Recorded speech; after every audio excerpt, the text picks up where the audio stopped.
Olá, estamos recebendo nessa semana uma delegação de professores da Colômbia e nós vamos conversar agora com o professor e pesquisador Tito Pérez, graças por Gracias. venir, da Universidade de Santo Tomás, e ele vai contar um pouco sobre as investigações que tem feito, porque estamos em conversas para firmar um convênio e a partir desse convênio há possibilidades de trocas mais intensas entre a USP, especificamente a Faculdade de Educação, y a Universidad de Santo Tomás. Tito, gracias. Gracias por la invitación, muy amables, y vamos a conversar un poco del proceso de investigación que tenemos. Nosotros en los últimos años hemos trabajado como dos grandes temas.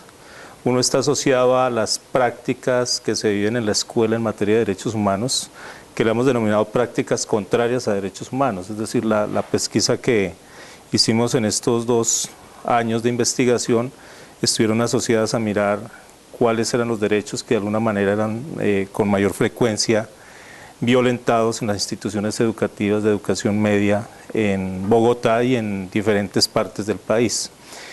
Y en estos últimos 2 años nos hemos dedicado a indagar sobre la situación de la escuela en escenarios de guerra, de confrontación armada, pero también en una perspectiva de mirar el papel que tiene la escuela en procesos de transición y posconflicto y eventualmente en la consolidación de la paz.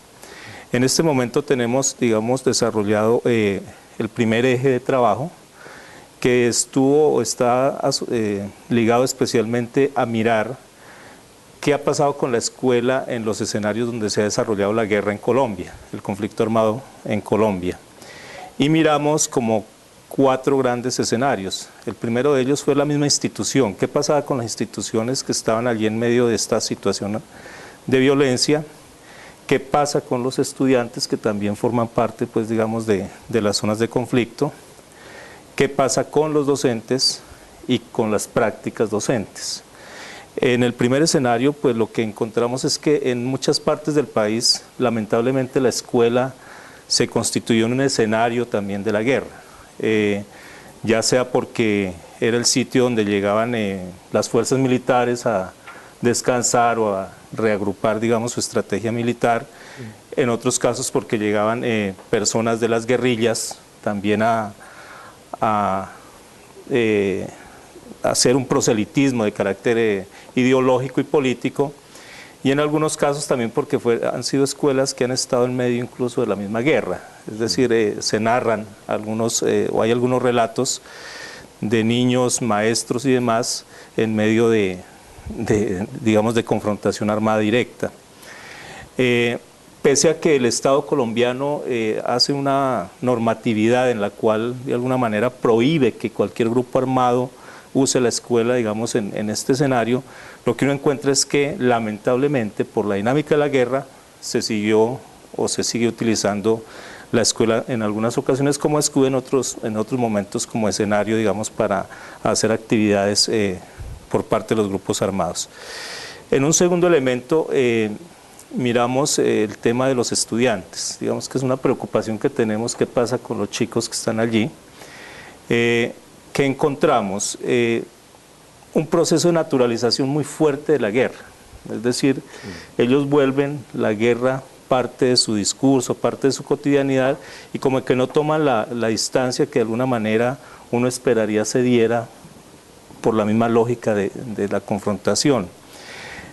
También son muchachos en algunas regiones donde su aspiración es ingresar a algún grupo armado, ya sea el Estado, a través de ser soldado regular, posteriormente profesional, ingresar a un grupo paramilitar o incluso un grupo guerrillero. Es decir, se ve que es una de las tantas posibilidades que ellos visualizan y que algunos, digamos, por estas lógicas que genera esta confrontación, pues en algunos casos los desean. También encontramos situación de estudiantes víctimas de la guerra, especialmente de las minas antipersona, porque lamentablemente en esta degradación de la confrontación en zonas rurales, pues se minan los campos y muchos estudiantes en los procesos de trayecto hacia la escuela terminan siendo víctimas de esta situación. Digamos que ese es como un escenario no muy grato que tiene el estudiante.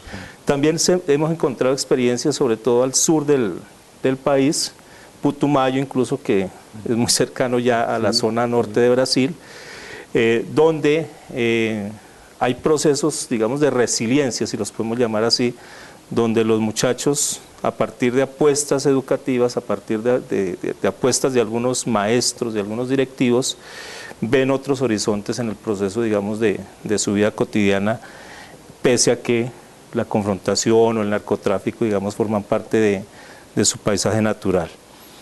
En cuanto a los docentes, ¿qué encontramos? Aquí hay una diversidad de situaciones frente al maestro, algunos de ellos silenciados, es decir, hablar del tema de los derechos humanos, hablar del tema de la guerra, no lo pueden hacer porque es un tema vedado.